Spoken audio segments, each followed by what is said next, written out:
pasaje donde se diga que Jesús es el Mesías. Él estaba enseñando eso. Dice, en los evangelios de la Biblia, ninguno de los evangelistas, dice él, podemos probar en los evangelios que Jesús dijo que él era el Cristo, el Hijo de Dios. Nunca hay un pasaje en los evangelios que digan que él es el Hijo de Dios. Y entonces, pues estaba predicando a nivel mundial. Es un profeta muy, entre comillas, profeta muy reconocido, pero diciendo eso, pues es una herejía, literalmente. No puede decir que en los 4 evangelios nunca se dice que Jesús habla, o los evangelistas hablan de que Jesús es el Hijo de Dios o el Mesías. Por supuesto que lo dice de una manera clara y contundente. Un versículo que lo dice es este. Jesús después felicita, o más que felicita, ¿cómo podemos decirle? Reconoce lo que Pedro está diciendo, ¿no? Y le dice, bienaventurado eres Pedro, porque no te lo reveló carne, ni sangre, ni mi Padre, sino mi Padre que está en el cielo, ¿no? Entonces es categórico la declaración, y por supuesto que Jesús la acepta, da por hecho que es una realidad, que es una afirmación correcta. Y entonces es el contexto de este pasaje, la revelación de la identidad mesiánica de Jesús. Ya les queda claro a ellos que ya no es un profeta solamente, ya les queda claro que no solamente es un rabino, ya les queda claro que no solamente es un cuate ahí medio emocionado con la religión, sino aquí por primera vez en el Evangelio se dice de manera clara que Jesús es el Cristo, el Hijo del Dios viviente. Entonces el contexto es lo que tiene que ver antes y después del pasaje que estamos citando, donde se encuentra el pasaje. ¿Vamos bien hasta ahí? Ok, entonces es el contexto. En ese contexto, versículo 19, volvamos ahí, Jesús entonces revela algo muy importante. Hay 3 implicaciones de la revelación mesiánica en este pasaje. Una de ellas es que le dice Jesús a Pedro que le va a entregar las llaves del reino de los cielos. A ti te entregaré, ¿sí lo ven ahí? Las llaves del reino de los cielos. Ok, pero les dije implicaciones, ¿verdad? Voy a decir rápidamente las 3 implicaciones para que ustedes tengan claro la idea del pasaje y podamos sostener lo que estamos diciendo. La primera implicación es que Jesús establece el fundamento doctrinal que sostiene la iglesia.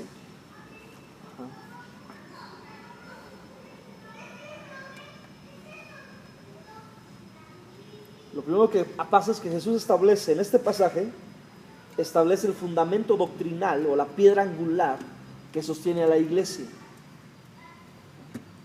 Cuando dice, yo también te digo que tú eres Pedro, y sobre esta roca edificaré mi iglesia.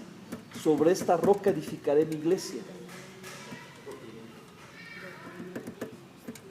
La roca a la que Jesús se refiere y sobre la cual edifica la iglesia es justamente su propia persona divina. Esa es la roca que sostiene la iglesia. Y en este caso, Pedro está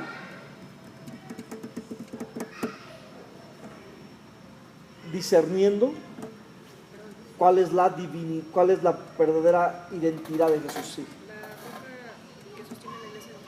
Es la identidad mesiánica de Jesús.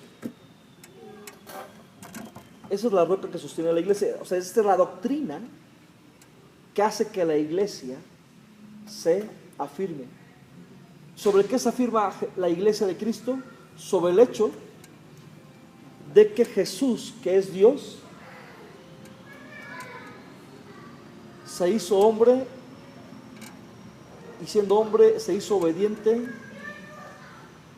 hasta la cruz, y en la cruz murió pero resucitó al tercer día.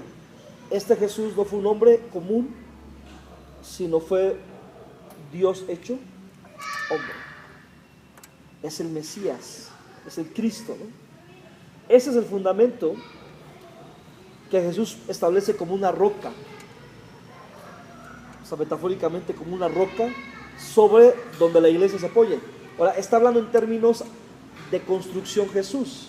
Los grandes edificios, para poder sostenerse, llegaban generalmente hacia la roca del subsuelo, o, como hoy pasa, ponían una mampostería de roca para que la casa pudiera estar firme. En esos términos Jesús está hablando, en términos de construcción. Para que la iglesia que está construyendo pueda sostenerse, necesita una roca, puede un cimiento que le dé firmeza y la iglesia pueda estar entonces construida sobre eso. Y Jesús dice: yo soy el fundamento. ¿Cuál fundamento? De que soy el Cristo, el Hijo del Dios viviente. Eso es entonces lo primero que Jesús implica en esto. Ahora, lo estoy diciendo para que lleguemos al punto de la autoridad y entendamos cómo es que por eso Jesús le da la autoridad a la iglesia. Lo segundo entonces, la segunda implicación, es que Jesús establece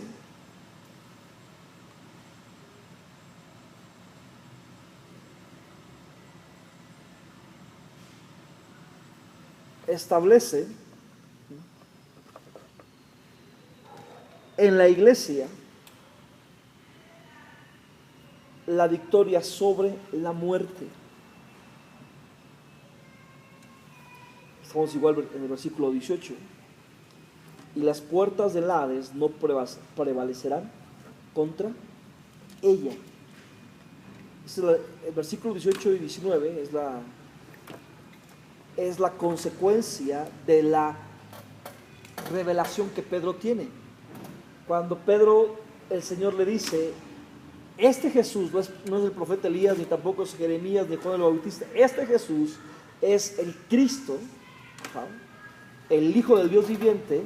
A partir de esta declaración, inspirada por el Espíritu en Pedro, se desprenden estos tres consecuencias o implicaciones. La primera dijimos que es entonces ¿cuál?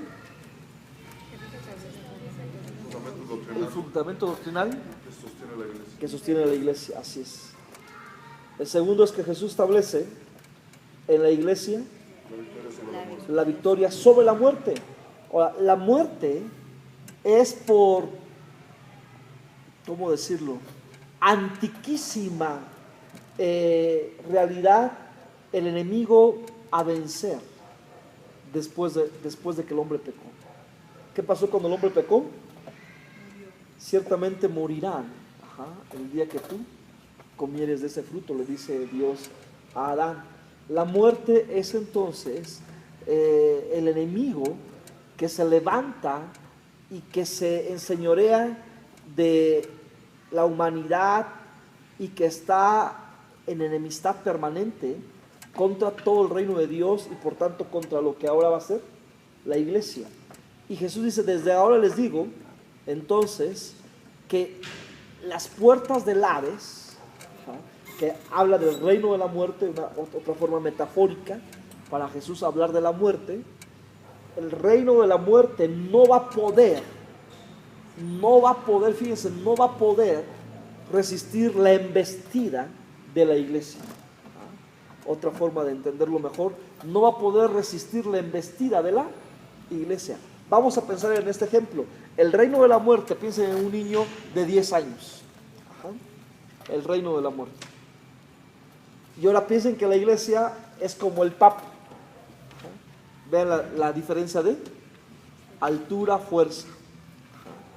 El reino de la muerte y la iglesia, dice Jesús, se van a enfrentar.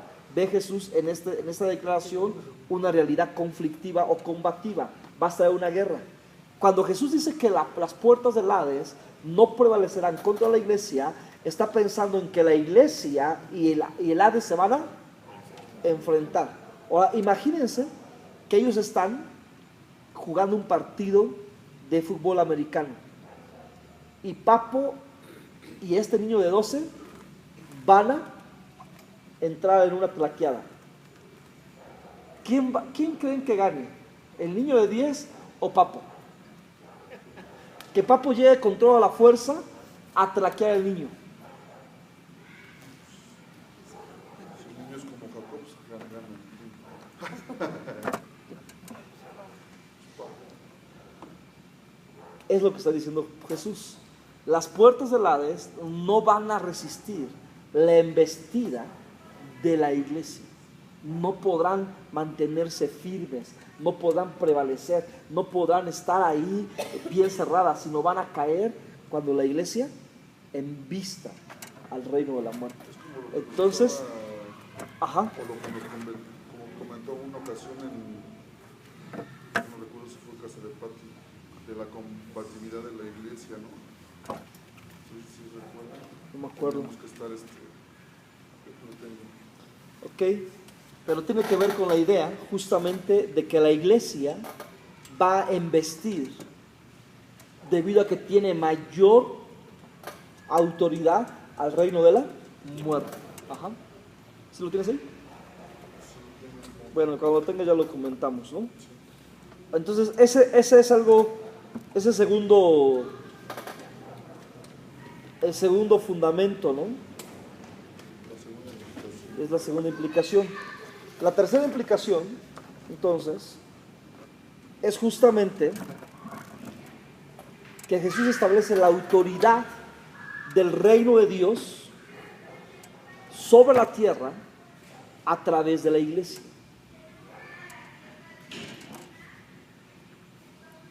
Jesús establece la autoridad del reino de Dios sobre la tierra a través de la iglesia.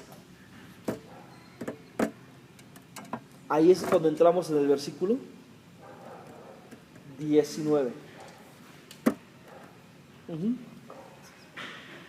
Fíjense cómo le dice en el versículo 19. Ayúdame a leer, ¿qué por ahí? Versículo 19.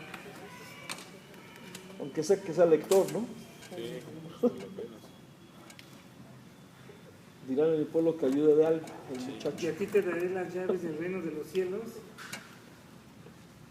y todo lo que atares en la tierra será atado en los cielos, y todo lo que desatares en la tierra será desatado en los cielos. Así es, fíjense. Ahora Jesús le está diciendo, hay una idea en la primera frase de compartir,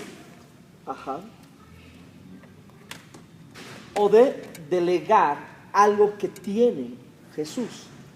A ti te daré las llaves. O sea, habla de quién tiene las llaves. Jesús tiene las llaves, ¿no? Entonces lo que él tiene, está diciendo, te lo voy a compartir ahora, o entendiendo mejor el contexto, lo voy a delegar a ti. Y entonces, cuando habla de las llaves, otra vez una metáfora, Jesús directamente habla de la autoridad. Habla directamente de la autoridad. ¿Por qué?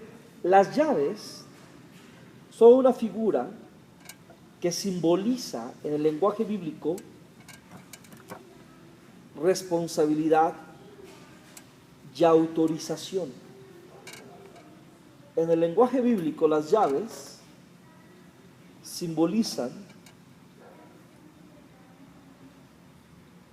la responsabilidad o la autorización que una persona posee para ejecutar algo.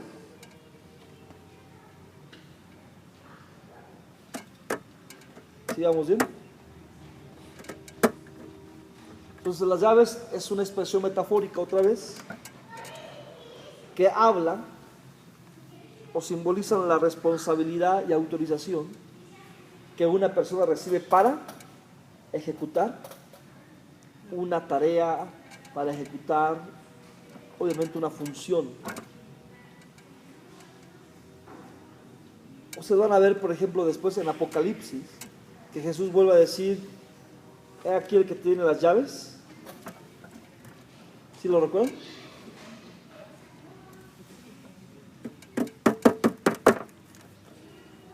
¿Qué llaves tiene Jesús? ¿La de la abuelita Abre el ropero, abuelita. Del Hades y del amor.